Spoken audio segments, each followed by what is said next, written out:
Welcome viewer, চলে আসলাম আজকে Samsung inverter ফ্রিজের কাজে।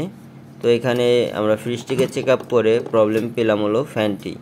তো কিভাবে আমরা ফ্যানটি প্রবলেম পেলাম বা কিভাবে প্রবলেমটি আমরা সমাধান করব, ফুল ভিডিওটি দেখলে বুঝতে পারবেন, শিখতে পারবেন। তো আমরা আগে ফ্যানটিকে চেক আপ করে দেখব যে আমাদের ফ্যানটি ঠিক আছে কিনা। ফ্যানটি কিন্তু ঘোরার চেষ্টা করছে, ফ্যানটি কিন্তু ঘুরতে পারছে না এবং ফ্যানটি কিন্তু 3 তারের। একটি হলো সাদাটি হলো সেন্সরের এবং লাল আর কালো হলো আমাদের নেগেটিভ পজিটিভ 12 ভোল্টের। তো এটি আমরা অ্যাম্পিয়ার মিটারের সাহায্যে চেক আপ করবো যে আমাদের 12 ভোল্ট ঠিক মতো আসছে কিনা। যদি 12 ভোল্ট ঠিক মতো না আসে তাহলে কিন্তু আমাদের ফ্যানটি এই ধরনের প্রবলেম দেখাতে পারে। আমাদের 12 ভোল্ট যদি ঠিক মতো আসে তাহলে আমরা কিন্তু ফ্যানটি চেঞ্জ করে দিব।